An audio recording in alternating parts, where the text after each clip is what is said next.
Não sei como desligar meu microfone. Oi, irmã Etelânia, tudo bem? Oi, irmão Boa Rogério. noite, irmão. Boa noite, irmão Rogério. Boa noite, irmã Etelânia. Boa noite, queridos irmãos. Nós estamos iniciando mais um estudo com o irmão Rogério Buzzi. Oi, irmão Rogério.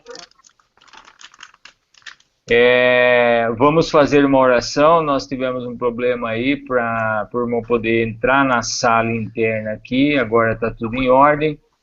Nós vamos dar início a esse estudo, nós vamos fazer uma oração. A irmã Etelânia está com nós hoje na sala, seja bem-vinda, irmã. A irmã ora. Amém, amém. Oremos. Vamos. Amado Deus, Pai do nosso Senhor e Salvador Jesus Cristo, nós te agradecemos, meu Deus, primeiramente, por mais essa oportunidade de estarmos juntos com os irmãos, compartilhando desse estudo que se inicia, para que o teu nome seja exaltado. Nós te agradecemos pela presença de cada um dos ouvintes deste Hangout. Te agradecemos, meu Deus, por esta palavra que é viva e eficaz. Esta palavra que será ministrada pelo irmão Rogério Buzzi. Te agradecemos pela vida do irmão Marcílio, que está à frente desse trabalho, juntamente com o irmão Rogério. Todos os demais irmãos que fazem parte desta equipe. E te pedimos, meu Deus, que neste momento, pela tua misericórdia, o Senhor abençoe cada pessoa que está com o seu coração fechado, para que ele se abra, para que os seus ouvidos espirituais também se abram, que eles possam compreender esta palavra verdadeira, edificante, que venha a ser transformados e libertados para a honra e glória do nome do teu Filho Jesus, através desta mensagem poderosa de fé que estaremos hoje recebendo. Unge o teu irmão Rogério, o teu filho Rogério, para que ele possa ser, Senhor, instrumento da tua vontade, fazendo aquilo que o Senhor determinou, que a sua boca seja ungida pelo teu Espírito, e que ele seja tremendamente usado, e que esta palavra venha realmente transformando vidas, libertando, trazendo esclarecimento, para que todos nós possamos nos fortalecer nesta caminhada, até que o teu Filho Jesus retorne. Deus, agradeço por tudo e por todos, em nome do teu Filho Jesus Cristo. Assim seja. Amém? Amém. Amém. Amém.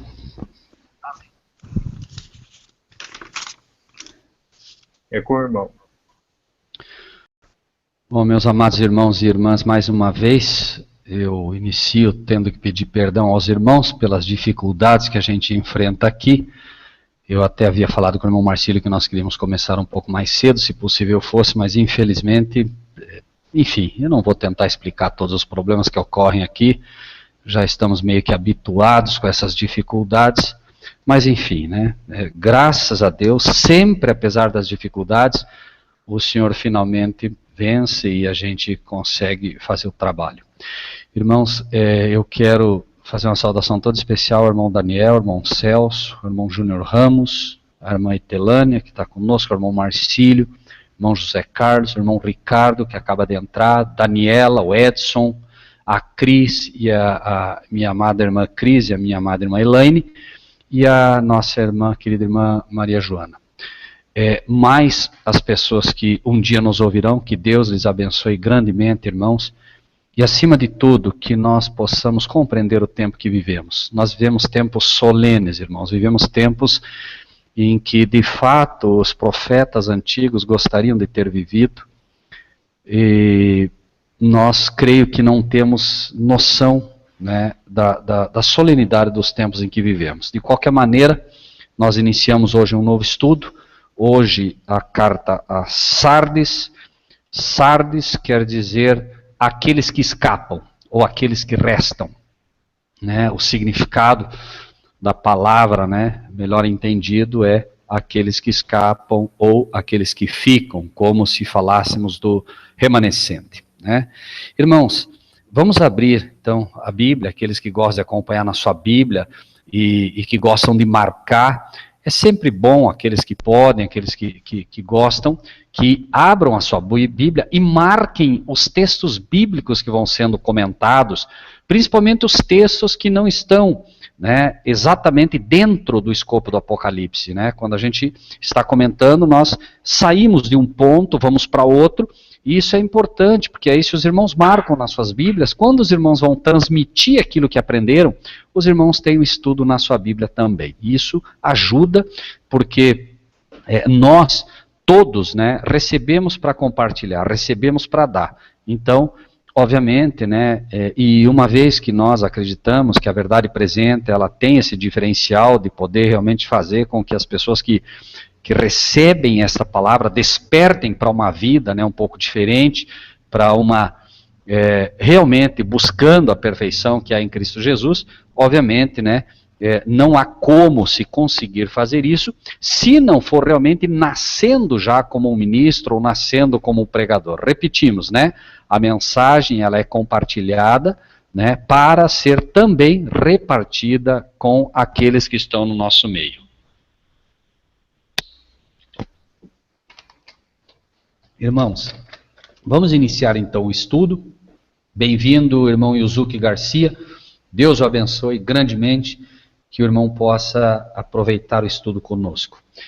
Obviamente, irmãos, nós corremos o risco de, quando estamos estudando a palavra de Deus, não prestar atenção nos detalhes. E é muito importante, irmãos, que a gente aprenda de uma vez por todas a não sermos apenas conhecedores da Bíblia, mas sermos especialistas. Irmãos, a verdade presente, ela vem com uma ideia base para todos aqueles que começam a conhecê-la. Nós, repetimos, precisamos ser especialistas na palavra de Deus. É preferível que você estude um capítulo da Bíblia bem estudado do que leia vários versículos, vários capítulos e não preste atenção. O inimigo tem trabalhado forte em algumas igrejas e algumas pessoas, e elas buscam fazer o ano bíblico. Então, é meio que uma moda em algumas igrejas fazer o ano bíblico, ou seja, você dentro do ano, você vai ler toda a Bíblia. Aparentemente isso é muito bom, irmãos, aparentemente, mas acreditem, o resultado disso é muito ruim, irmãos. Por quê? O resultado é ruim porque finalmente você aprende a ler a Bíblia. A Bíblia não foi feita para ser lida, a Bíblia foi feita para ser assimilada, estudada, mastigada. Então, repetimos, é muito mais importante que você ore e estude muito bem um capítulo do que ler apressadamente a Bíblia inteira. Então, o ano bíblico acaba fazendo isso. Eu tenho que ler 5 capítulos por dia. Então a pessoa vai lá, obviamente, ela nunca tem o tempo que deveria ter, ela chega simplesmente e faz uma leitura rápida para cumprir um compromisso que ela assumiu, quando na realidade nunca foi o desejo de Deus isso. Enfim, iniciamos então o nosso estudo, capítulo 3, a partir do versículo 1, Carta à Igreja de Sardes. Lemos o primeiro versículo, lembrando sempre, irmãos, para aqueles que estão chegando, sempre, as cartas às igrejas, elas são, número 1, elas são, em primeiro lugar, identificadas pelo período em que elas foram apresentadas ao mundo. Primeiro lugar, né, e importante, claro, é o período, porque pelo período nós vamos identificando o que cada uma delas teve como experiência. Mas não esqueçam, irmãos, que o Apocalipse é sempre, né, e isso não pode ser esquecido em momento algum, porque é o conceito primário para estudo do livro do Apocalipse, capítulo 1, versículo 19, irmãos. Existem 2 versículos que aqueles que começam a estudar o Apocalipse não podem nunca esquecer. Versículo número 1 que não se pode esquecer. Capítulo 1, versículo 1. Revelação de Jesus Cristo, a qual Deus lhe deu para mostrar aos seus servos. É muito importante que nunca esqueçamos isso. O Apocalipse não é para os filhos de Deus. O Apocalipse não é para os que temem o nome de Deus. O Apocalipse é para os servos. Veja o texto. Todas as vezes que você encontrar na Bíblia Deus falando 2 vezes uma coisa, é porque o assunto é muito importante. Lembrem-se disso. Deus se comunica com o seu povo, tudo o que ele diz é importante, mas quando ele repete algo, atenção especial, porque Deus não repete por acaso, é porque a importância é muito grande. Vejam então, a revelação de Jesus Cristo, a qual Deus lhe deu para mostrar aos seus servos as coisas que brevemente devem acontecer, pelo seu anjo as enviou e as notificou a João, seu servo. Então, por 2 vezes o Senhor apresenta a palavra servo num mesmo versículo, mostrando que é muito importante entender isso. Repetimos, o Apocalipse não é para os filhos de Deus, não é para os recém-convertidos que ainda não entenderam, número 1, a validade da lei de Deus, que ainda não entenderam, número 2, um servo só é servo quando obedece,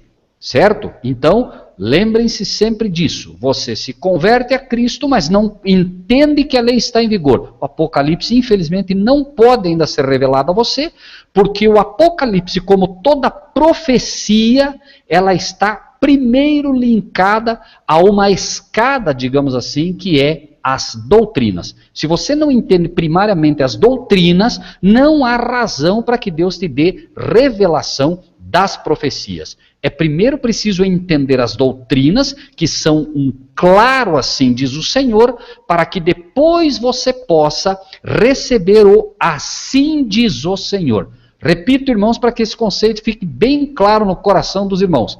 Número 1, um assim diz o Senhor, é tudo aquilo que o Senhor diz de maneira muito clara. São as doutrinas, são as lições práticas do dia a dia e rápidas. Profecia não é um claro assim diz o Senhor. Profecia é feita de simbolismos. Profecia é um assim diz o Senhor.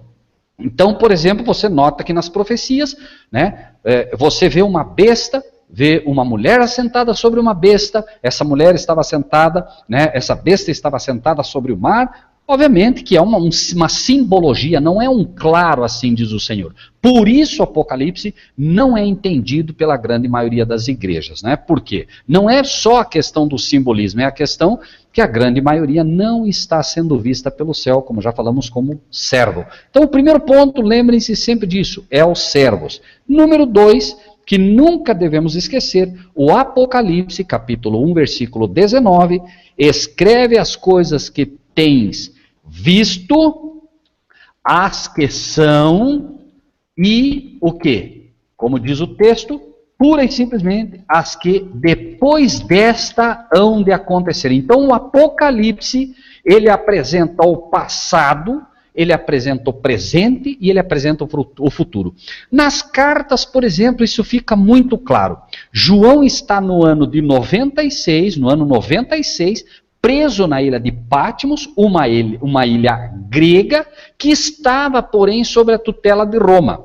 Então ele, na ilha de Patmos, escreve para as igrejas. Eram, de fato, 7 igrejas que existiam na época. A igreja que estava, né, em Sardes, a igreja que estava em Éfeso, a igreja que estava em Pérgamo, em Esmirna, Filadélfia, Tiatira, Laodiceia, etc, etc, etc. Eram igrejas que estavam nessas cidades, como por exemplo a cidade de Laodiceia e cada uma delas, certo? Então, quando João está escrevendo, é as coisas que para ele eram o presente. Lógico, passa o tempo, aquilo para nós é passado. Então, hoje nós temos o passado, estudamos o passado, como se cumpriu no passado, que era no ano de 96, na época de João. Depois nós temos um novo passado, que seria o presente para a nova aplicação que ela tem, ou teve, e aí sim está pautada com datas. Por exemplo, João estava como data no ano de 96, repito, como data era a igreja de Éfeso, que foi a primeira igreja, a igreja que nasceu. Porém, todas as igrejas existiam ali. Com o tempo, nós saímos da igreja de Éfeso, vamos para a igreja de Esmirna, vamos para a igreja de Pérgamo e assim sucessivamente. Então, nós estudamos, vamos ver o passado para poder entender o presente e o que vai acontecer no futuro, certo? Então, nós temos hoje, né, de forma assim bastante simplificada, nós estudamos Tiatira, que foi do ano 538 ao ano 1517. Hoje, nós nos encontramos do ano 1517 e vamos até o ano de 1844, mais ou menos. A diferença aí, existe algumas diferenças entre alguns historiadores, obviamente, mas particularmente eu defendo a ideia de 1844 por uma razão bastante simples, porque a igreja de Filadélfia, que é a igreja que vem logo depois de Sardes, ela nasce sobre uma profecia muito clara do livro de Daniel. Então, é como se nós tivéssemos, né, inegável, o ano de 1517 praticamente começa a arrefecer aquela perseguição que acontecia, todos aqueles problemas oriundos do ano pelo papado, né, começa a arrefecer essa perseguição e a igreja entra num estado que nós vamos encontrar aqui, que o Senhor Jesus vai apresentá-lo, um estado de uma igreja praticamente morta. Melhor dizendo, uma igreja corrompida. A igreja acaba se corrompendo, embora houvesse uma luta muito grande ali com a perseguição que aconteceu, muitos cristãos foram se corrompendo com as doutrinas de Roma. Cedia um pouquinho aqui, cedia um pouquinho ali, e a igreja entra no estado, né? Por isso a igreja de Sardes vem como aos que escapam, ou seja, a mensagem é sempre àqueles, claro, que se mantiveram firmes apesar disso. Então, iniciamos, né? Apocalipse, então, 3, versículo 1. Ao anjo da igreja que está em Sardes, escreve: isto diz o que tem os 7 Espíritos de Deus e as 7 estrelas. Então, iniciamos ao ministro, ao pastor, ao pregador da igreja que está em Sardes, ao pregador da igreja que está na condição dos que escapam, ou daqueles que devem escapar. Escapar do quê? Da corrupção em que ela se encontra agora. Ao ministro diz, já falamos aqui, a mensagem primeiramente vai para o ministro, porque é o ministro que tem que apresentá-la, é o mensageiro que tem que apresentar essa mensagem à igreja. Nem precisamos avançar muito. O simples fato de não haver hoje pastores, de não haver hoje ministros que estão pregando, falamos sempre de forma genérica, sempre existe uma ou outra exceção, mas de um modo geral as igrejas não estão recebendo a verdade presente, não estão recebendo informação sobre as cartas a Sardes, nem Tiatira, nem Laodiceia, nem Filadélfia. Isso é um fato. E as igrejas estão num estado de corrupção muito grande. Por quê? Obviamente, não havendo profecia, o povo se corrompe, diz o livro de Provérbios, né? E nós vamos ler um pouquinho mais à frente esse texto para entender um pouquinho isso melhor. Porém, iniciamos com a mensagem ao pastor da igreja, ao mensageiro da igreja, ao ministro da igreja, que está, e esta igreja, irmão, já falamos, é você como pessoa individual, a mensagem é para você como uma pessoa individual e para as igrejas que estão nesta condição. E acreditem, poderíamos arriscar dizer que hoje a maior condição das igrejas reinantes hoje, né, no tocante a Sardes, é violenta. Por quê? Veja o que diz.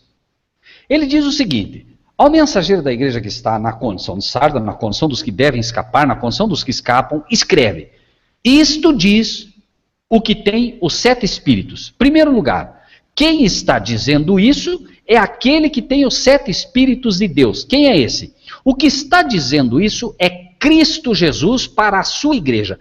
Ele tem os 7 Espíritos de Deus. Mas espera aí, 7 Espíritos de Deus? 7 é número de plenitude, meus irmãos. Então o que ele está dizendo? Isto diz aquele que tem todos os Espíritos de Deus. Mas que todos esses Espíritos de Deus? Todos, neste caso, os anjos de Deus. Por quê? Estes anjos são os que estão trabalhando pelas igrejas, são os que comunicam a luz do céu ao povo de Deus. Lembre-se como abre o Apocalipse.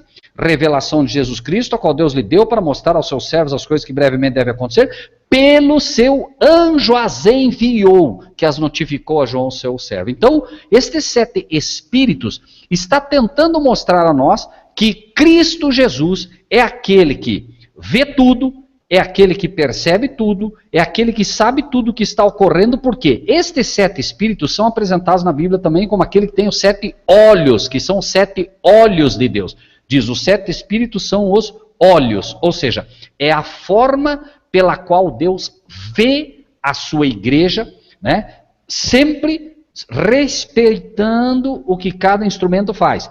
Pensem bem nisso, meus amados, revelação de Jesus Cristo. Então a revelação é de Jesus Cristo, que Deus lhe deu. Bom, a revelação é de Jesus Cristo, mas ele recebeu do Pai. Então ele recebe do Pai, a revelação agora é ele quem dá, mas ele entrega ao anjo, e o anjo agora notificou a João, João escreveu, e agora nós recebemos o Apocalipse, né, escrito por João, revelado por Jesus, que Deus entregou a ele e entregue a nós através do anjo. O anjo é quem notifica, sempre respeitando essa hierarquia, irmãos, sempre. Né? Então, uma vez que isso é estabelecido, isto diz o que tem os 7 Espíritos de Deus, aquele que conhece os corações, aquele que tem tudo na sua mão, e as 7 estrelas. Então, ele tem os 7 Espíritos e as 7 estrelas. Vamos ler isso, irmãos. Olha só. O mistério, Apocalipse 1:20, para entender isso. O mistério das 7 estrelas que viste na minha destra e dos 7 castiçais de ouro. As 7 estrelas são os anjos das igrejas. E os 7 castiçais que viste são as igrejas. Então, aqui não fica dúvida. Como falamos, os anjos fazem esse trabalho, né? E eles são o receptáculo do Espírito de Deus. Então, embora os anjos façam esse trabalho, eles não fazem esse trabalho se não for pelo Espírito de Deus, ok? Então, fique claro que estes anjos que fazem esse trabalho estão cheios do Espírito de Deus para comunicar à Igreja de Deus, ok? Bom, aí nós seguimos então para o versículo 2. Lembrem-se sempre, irmãos, Cristo sempre se identifica com a sua igreja, com aquilo que ela necessita. E nós vamos ver que neste período, nós necessitamos, irmãos, no período da igreja de Sardes, na condição daqueles que estão, e os irmãos vão ver que nós estamos nessa condição também, né? Alguns mais, outros menos, mas nós também vamos encontrar algo disso em nós. Então, ele se identifica, número 1, né? Como aquele que tem os 7 Espíritos. Por quê? Porque nós precisamos da plenitude do Espírito de Deus para sair da condição de Sardes hoje. Certo? E o que mais? Precisamos do auxílio dos anjos de Deus para poder sair desta condição. Para cada condição da igreja ele apresenta a solução e ele se apresenta como aquele que tem a solução. Por isso, os anjos estão nas mãos dele e, obviamente, né, o Espírito de Deus é comunicado ao povo pela ação, obviamente, de Cristo Jesus. Por isso nós vamos ver muitas vezes o Espírito de Cristo. Né? Então, versículo 1, parte final. Eu sei as tuas obras. E qual é o teu problema, filho? Tens nome de que vives e estás morto. Irmãos, olhem que interessante isso. Você tem nome de que vive, mas está morto. Irmãos, no livro de Isaías, no capítulo 4, e versículo 1, eu não vou folhear, vamos apenas, vamos apenas apresentar o texto para os irmãos. É dito com todas as letras. Veja que aqui é apresentado, né, as 7 estrelas, os 7 espíritos, linkado com Apocalipse 1:20, que fala das 7 igrejas, que é o número da plenitude de Deus. Isaías é taxativo.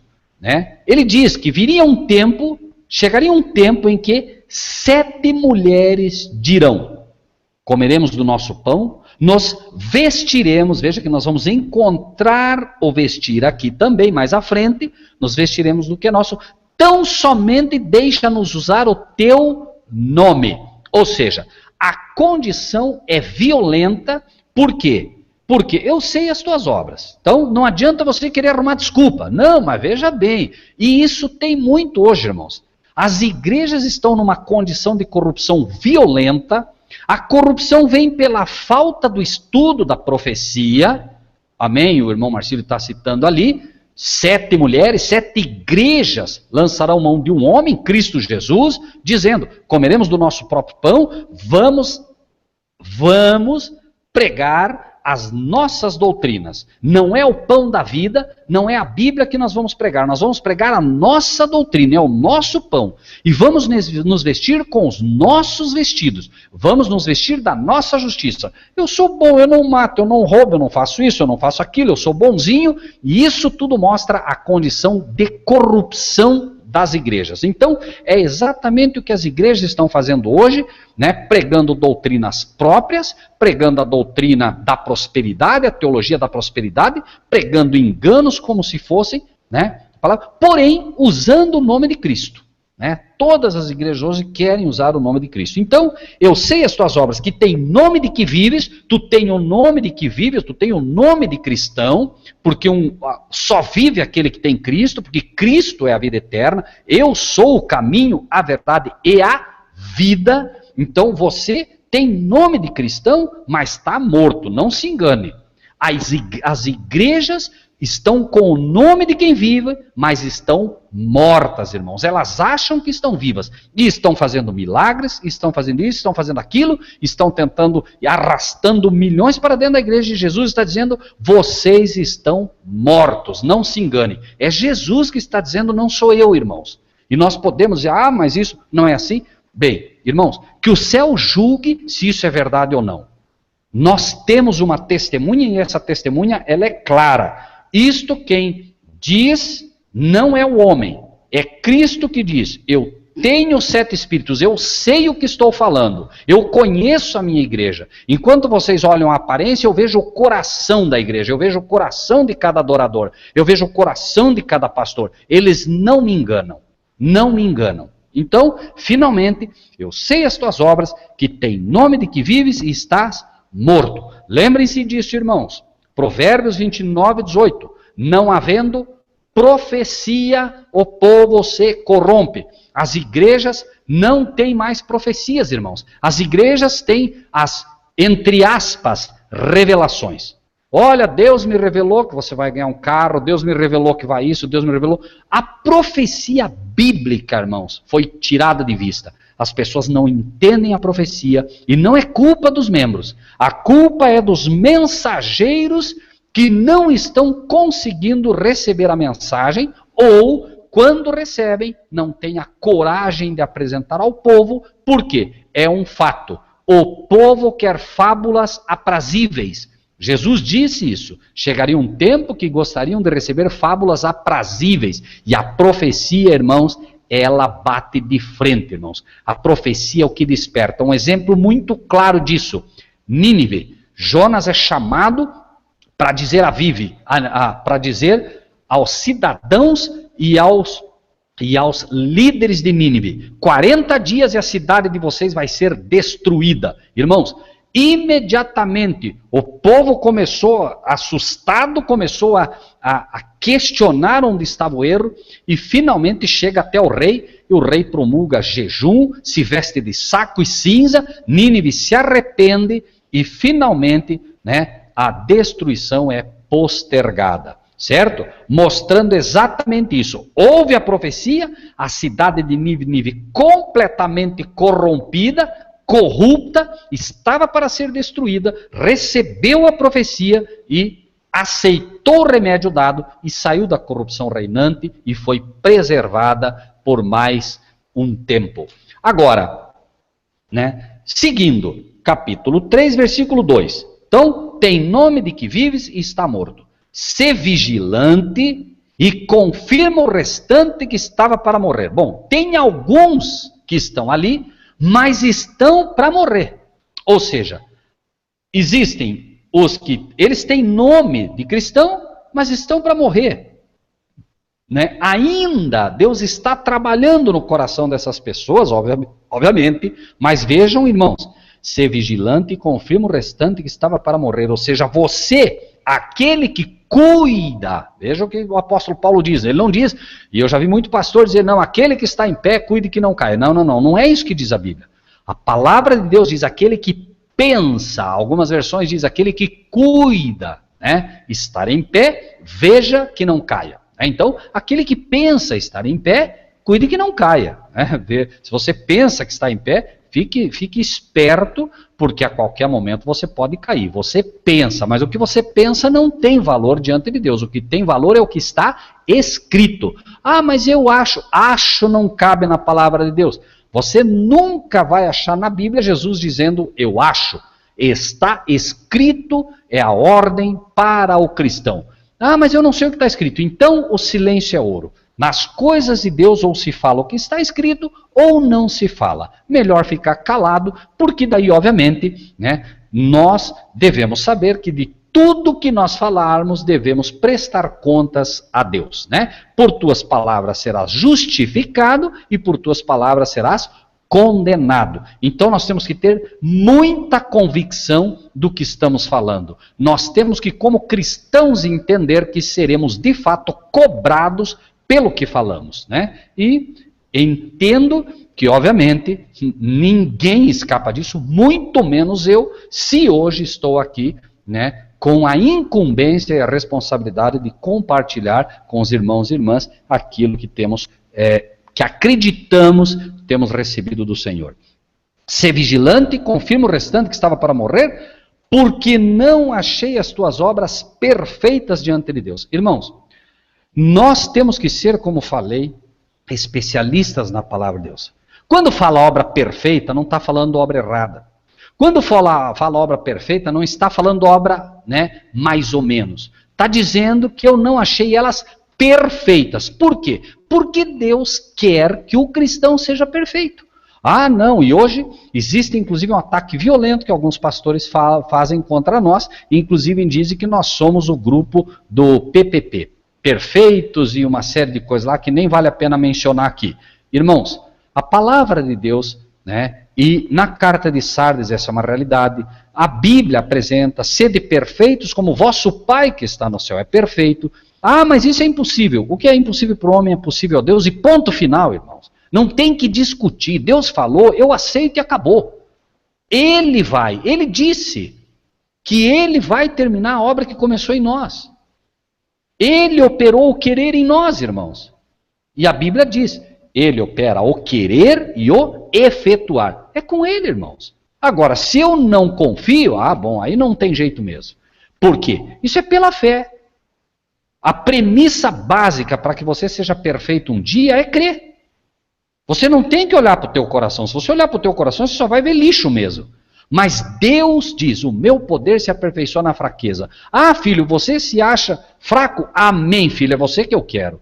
Ah, você acha que nunca vai poder ser perfeito? Filho, é você mesmo que eu quero. Você acha que não? Filho, é você, vem para mim, vem. Eu vou te mostrar. É o meu poder que está em jogo, não é o teu, filho. O diabo tem agredido constantemente a Cristo, tem agredido constantemente a Deus e tem dito, eu derrubei Adão com seus 4 metros e pouco, com uma virilidade 20 vezes maior do que os homens de hoje na terra. Adão tinha quase 4,5 metros. Hoje, os maiores seres humanos no planeta, senhor, eles chegam aí a 2 metros e pouco. Eu derrubei Adão, não vou derrubar essa raça de pigmeu que existe hoje? Eu vou derrubar todos. E Deus está dizendo, o meu poder se aperfeiçoa na fraqueza. Eu vou provar para você que eu vou pegar a classe mais baixa que o mundo já viu, mais fraca, a mais atacada por você, e eu terei 144 mil que não terão engano na sua boca. Eu terei 144 mil que refletirão o caráter meu e de meu filho. Eu provarei isso ao mundo. Eu, diz o Senhor. Não é o homem, irmãos. Não está em jogo nesse caso o homem. A perfeição não está em jogo o que você faz ou deixa de fazer. A perfeição está em jogo o que Deus pode fazer por você. Claro, Ele tem os instrumentos para isso. Agora eu digo, não dá. O primeiro passo, se você não quiser ser perfeito, é duvidar de que ele pode fazer de você um perfeito. Esse é o primeiro passo. Então, quando pastores dizem, e vão dizer daqui a pouco para você, não, ninguém pode ser perfeito, esse já está automaticamente excluído. Agora, quando você diz, não, eu não posso, mas Deus pode fazer qualquer coisa, aí sim nós estamos no caminho certo. E quando se fala em perfeição, irmãos, é preciso entender também o que a palavra de Deus diz com clareza. E isso vale a pena a gente estudar, porque nós não prestamos atenção e aí fazemos confusão. Você vai encontrar alguém, não achei as suas obras perfeitas, está vendo? Esse aqui está perdido. Não tem nada a ver com perdido ou salvo, irmãos. Tem a ver com o desejo de Deus para nós. Irmãos, existem coisas que Deus deseja, existem coisas que Deus quer. Deus quer, diz a palavra de Deus, Deus quer, não querendo que ninguém se perca. Deus quer que todos se salvem. Mas o desejo dele, prestem bem atenção nisso, amados irmãos, o meu desejo para vós é a vossa santificação. O que Deus quer finalmente é salvar o ser humano. Isso é o que ele quer. Mas o grande desejo do coração desse Pai é que o homem seja santo, que o homem se santifique dia a dia. Existem alguns que conseguem ouvir a voz de Deus dizendo, filho, eu quero você santo. Tem uns que dizem, não, isso aí não tem a ver, não tem nada a ver. Não, eu aceitei Jesus e ponto final, não preciso mais nada. Deus, irmãos, é Deus quem diz, não é o homem. Deus diz, também lhes dei os meus sábados para salvá-los? Não.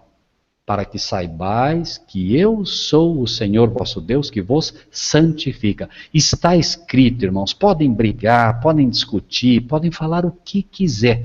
Não vai ser riscada essa declaração do nosso Deus. Deus tem o direito de escolher os instrumentos pelos quais ele santifica o homem. E quando ele fala, irmãos, não adianta. Não adianta. Você quer brigar, você quer discutir, fique à vontade, mas vai discutir com ele, não com o mensageiro. Não adianta discutir comigo. Eu apenas transmito aquilo que do céu recebi. Só, nada além disso. Sou um pecador como qualquer outro, né? Então, não adianta discutir. As pessoas, às vezes, a gente posta material, não, mas e isso, e aquilo, aquele outro. Não importa, irmãos, não adianta a gente discutir com Deus. Não adianta discutir com o anjo, não adianta discutir com a verdade. A verdade é suprema, é soberana, ela foi feita para aceitar. O problema é que as pessoas não estudam com carinho, não estudam de fato a fundo para entender cada instrumento que Deus tem para santificar o homem. E aqui o Senhor vem e simplesmente diz, eu não achei as tuas obras perfeitas, ponto final. Não, mas eu aceitei a Cristo, eu não estou perguntando se você aceitou a Cristo ou não. Tua obra não é perfeita, ponto. Eu não estou discutindo se você aceitou ou não aceitou Cristo. Não é essa a questão. Eu não tenho como ler o teu coração. Você aceitou, amém, que maravilha.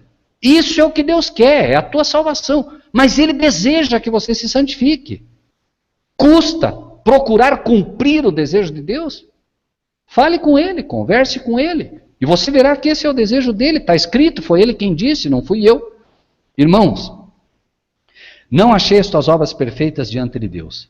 Olhem que interessante, Mateus capítulo 19, 16 a 21. E hoje, até o meu amado irmão Marcílio falou, Rogério, mas são só 6 versículos, será que vai dar uma hora, irmãos? Essa carta de Sardes, eu até falava para ele, cada uma das cartas, mas a carta de Sardes nós poderíamos fazer pelo menos 5 estudos só dela, irmão. Só dela, de tanta coisa que ela tem. É riquíssima a carta a Sardes. Claro que nós vamos fazendo um resumo daquilo que entendemos que, né, não que é o mais importante, mas aquilo que talvez seja a essência da carta, porque iríamos muito longe, né? Agora vejam, irmãos, muito obrigado, irmão Ricardo, né? Vejam, irmãos, Mateus 19, 16 a 21, nós vamos encontrar, irmãos, uma passagem aqui que a grande maioria também não entende. Eu não quero aqui estar, irmãos, o tempo todo dizendo, não, as pessoas não entendem, mas infelizmente, irmãos, é um fato, e os irmãos vão ver que é assim, à medida que a gente estuda com cuidado, com afinco, com oração, joelho no chão, é diferente. Irmãos, vamos ser, assim, rápidos, vamos resumir, né, para que a gente tenha uma ideia base disso, né? Porque, obviamente, senão nós não conseguimos avançar. Mas, irmãos, Mateus 19, o irmão até colocou já, está colocando o texto aí, os irmãos podem acompanhar por aí. Mas, irmãos, nós vamos ver um encontro aqui, e se fala muito disso, mas, irmãos, tentem entender qual é o grande escopo disso. Eis que, aproximando-se dele, um jovem disse-lhe: bom mestre, que bem farei? Irmãos, prestem atenção no que o jovem rico queria. Que bem farei para, vou colocar ali, herdar a vida eterna. Ele queria se salvar. Irmãos, não é isso que está escrito, meus amados. Irmãos, nós somos o povo do está escrito. As pessoas dizem, olha, tá vendo, ele queria salvação. Não, ele não queria salvação, ele não pediu a salvação, ele pediu a vida eterna. E vida eterna é diferente de salvação. Não é. Bom, tá bom, então não é. Irmãos, vida eterna é vida eterna. A vida eterna na palavra de Deus, em primeiro lugar, se mede pela vida de Deus. Vida eterna é vida sem interrupção. Então você nasce e você tem uma vida eterna que se pode medir pela vida de Deus. Isso é vida eterna. Você pode ter a vida eterna a partir da ressurreição. Por exemplo, você viveu, morreu, aí você nasce, você ressuscita, e a partir do momento que você ressuscitou, você passa a ter a vida eterna. E você pode, repetimos, irmãos, simplesmente ter esses dois escopos de vida eterna. A vida eterna do Pai é uma, irmãos. A vida eterna do Pai é uma, porque a vida eterna do Pai não houve interrupção. É a vida que terão os 144 mil, que não conhecerão a morte. Por exemplo, Enoque teve a vida eterna que se mede pela vida do Pai, porque não conheceu a morte. Elias, mesma coisa, que são exemplos dos 144 mil. Esta é, de fato, a vida eterna. Depois você tem a vida eterna daqueles que passaram pela morte, como Moisés e como aqueles que ressuscitaram depois da morte de Cristo, e o próprio Cristo. A vida eterna. Por isso, irmãos, quando se fala de Deus, a palavra de Deus em relação à eternidade do Pai, diz, ele é de eternidade a eternidade. Quando se fala do Filho, diz, desde a eternidade. Essas palavrinhas, irmãos, têm que ser muito bem conhecidas pelos servos de Deus, porque a palavra de Deus, quando diz desde, está dizendo desde, não está dizendo de eternidade a eternidade. E há uma razão para isso. Deus quer comunicar luz ao seu povo, mas nós somos muito relapsos para estudar. E nós precisamos, irmãos, estudar. Palavra de Deus é palavra de Deus. Diz desde, é desde. Diz de eternidade a eternidade, é eternidade. Irmãos, recentemente nós colocamos um post. Pedro chega e diz assim, Senhor, quantas vezes devo perdoar aquele que peca contra mim? 3 vezes, Senhor. Perdão, 7 vezes, Senhor. 3 vezes, porque os fariseus ensinavam que se deveria perdoar 3 vezes. Então Pedro aumenta um pouquinho, 7 vezes, Senhor. Não te digo que 7 mais 70 vezes 7.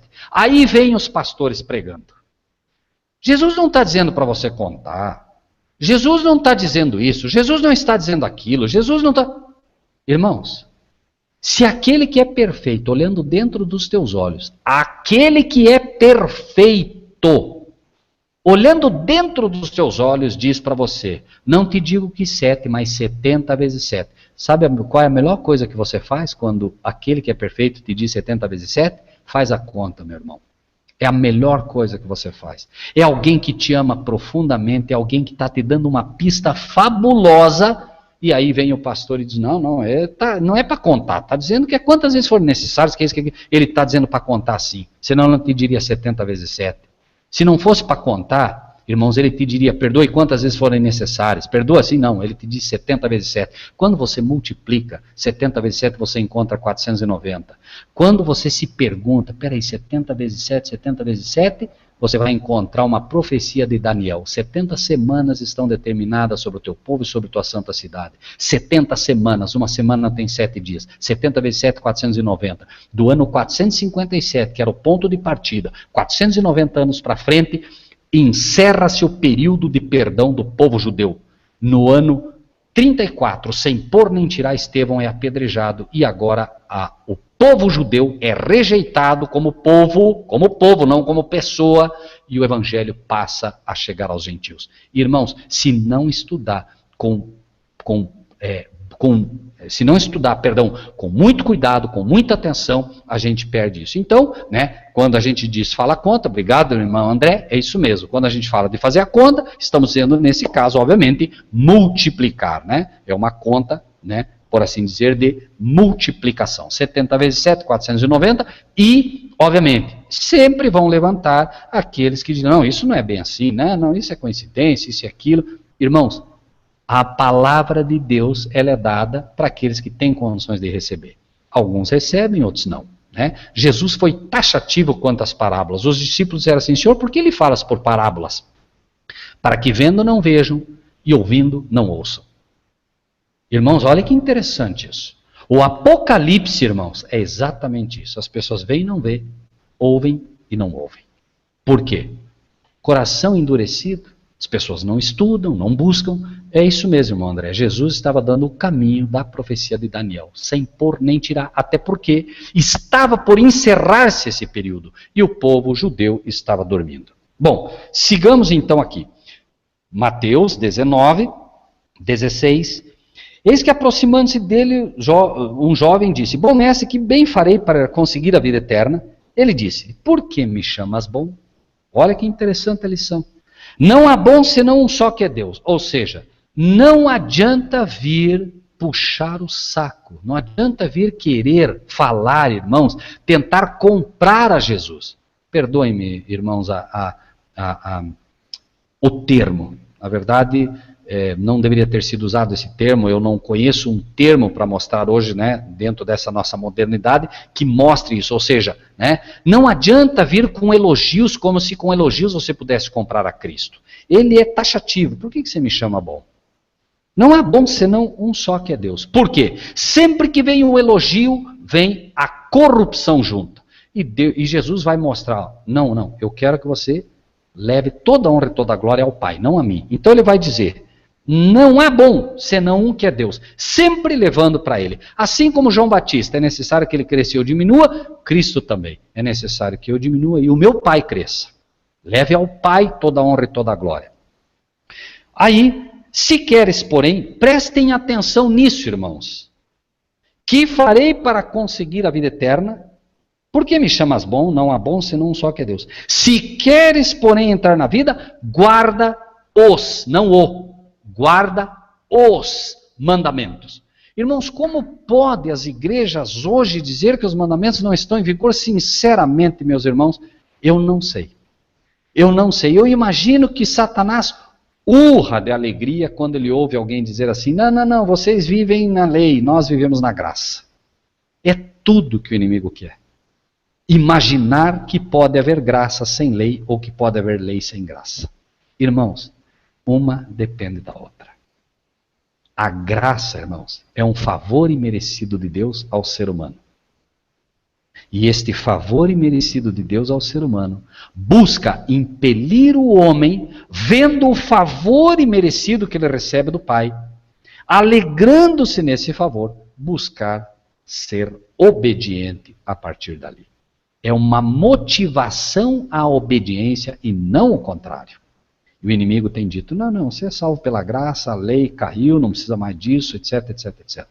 O inimigo tem trabalhado isso muito forte. Mas onde quero chegar é, vida eterna, se queres, porém, entrar na vida, guarda os mandamentos. Está escrito. Disse-lhe ele, quais? Não, esse é o mandamento de Jesus, amar a Deus e amar ao próximo. Disse-lhe, quais? Jesus foi claro, citou alguns. Não matarás. Velho Testamento, 10 mandamentos. Não cometerás adultério, 10 mandamentos.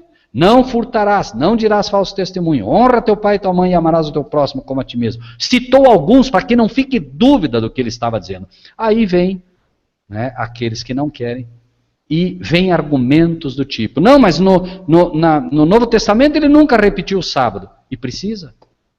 Sinceramente, meus irmãos, Deus precisa repetir algo. Ele é obrigado a repetir algo.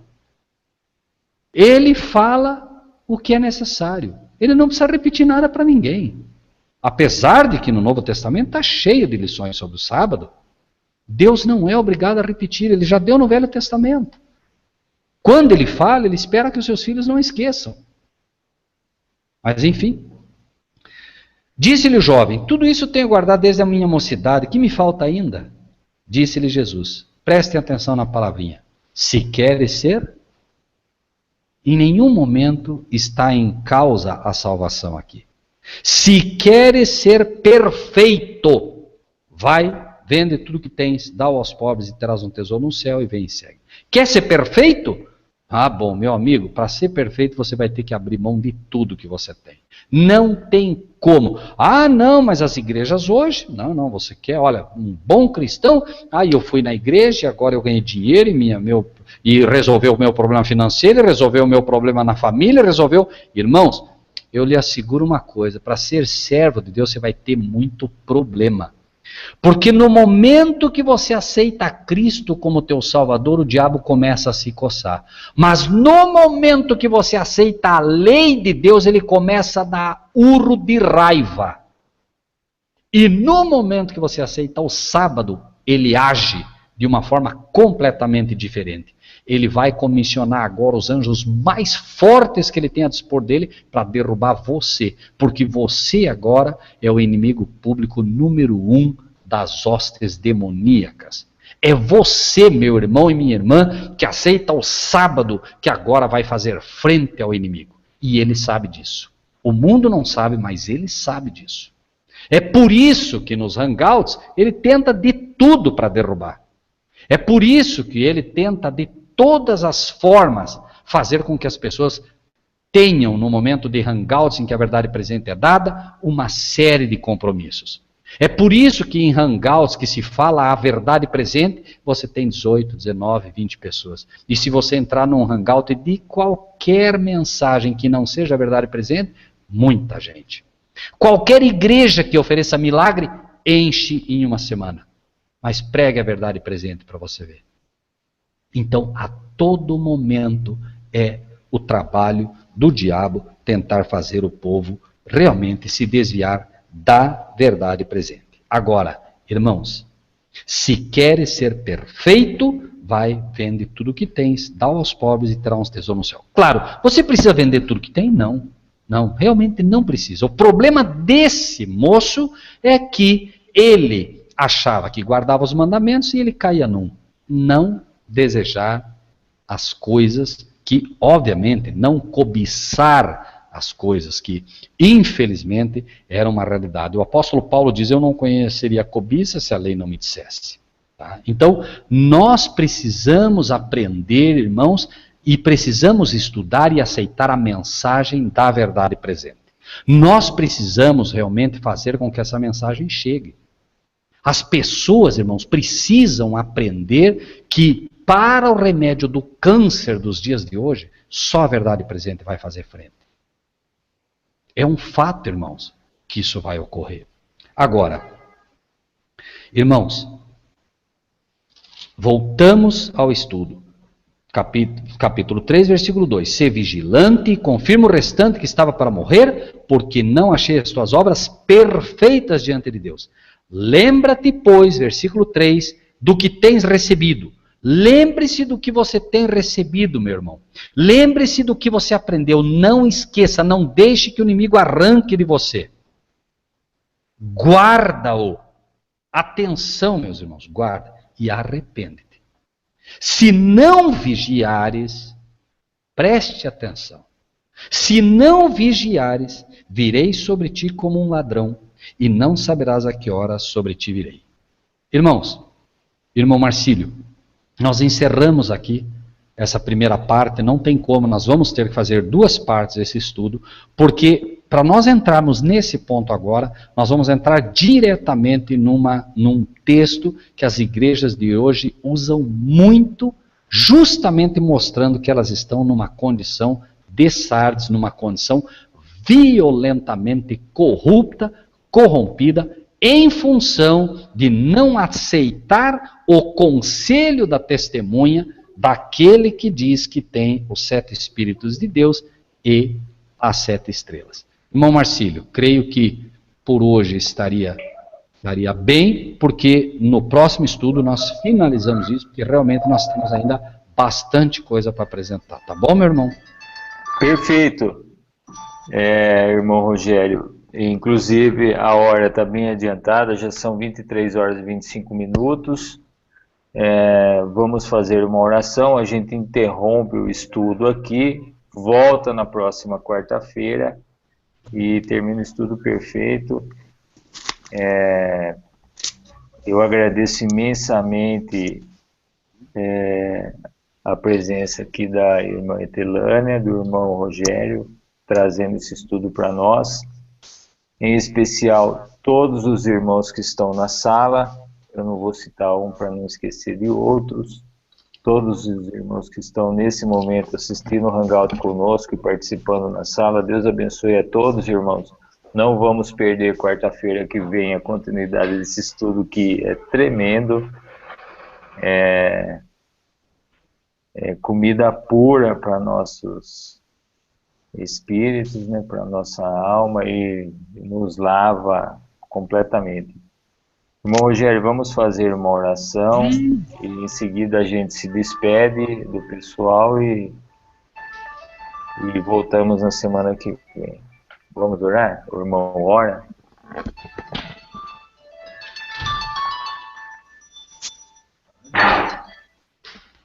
Ô irmão Marcílio, perdão. O irmão faz uma oração para nós? Perdão, tá? É que chegou um irmão nosso aqui, eu fui abrir a porta. Sim, farei. Vamos fazer oração. Vamos curvar nossa fronte, meus amados irmãos e irmãs, e vamos orar. Vamos.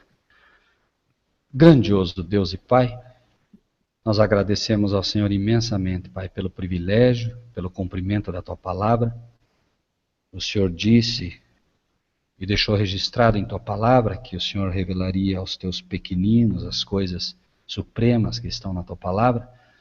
Nós queremos agradecer pela paciência dos Teus filhos, Senhor, os nossos irmãos e irmãs, os Teus servos que aqui estiveram ouvindo a Tua palavra.